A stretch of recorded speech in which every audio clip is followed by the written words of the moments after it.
When I went to graduate school, I was 26 years old when I started, and I graduated from my bachelor's program when I was 21. So 5 year difference, right?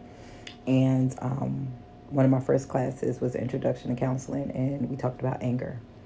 And I remember my professor saying that it was okay to be angry and being shocked, like as this black girl from Asbury Park, New Jersey, before gentrification, being raised in a very culturally diverse area, but very culturally ethnic, stern parenting.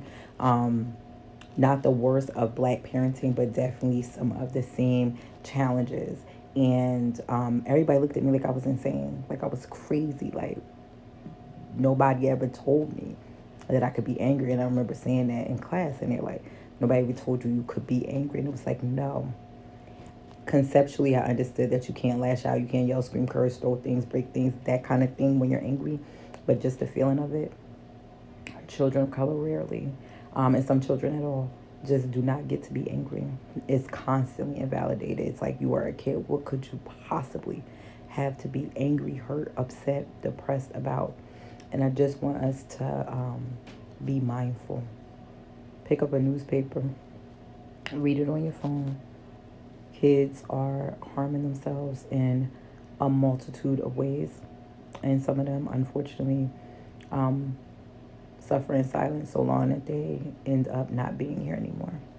I don't want something horrible to have to happen for us to be respectful and understand. One, you can't take for granted what people have been taught and what they understand. Two, you can't invalidate people's feelings even if you don't understand them or think that they should have them. And three, I want us to be more mindful of our children, any children, community, a village raising a child, really saying this is a young person.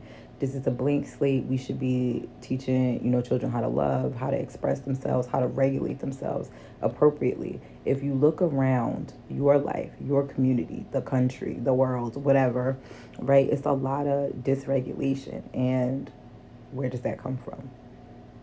We can't all have overgrown tantrums. We can't all suffer in silence. We got to find a happy medium. You can be angry. How you manage your anger, display it, and discuss it matters. And when people struggle in those areas, depending on what they do, try to be understanding as to why they're not able to communicate properly, why it's rage, why it's shut down, why it's disappearance, why it's avoidance. It's always a reason why people do what they do.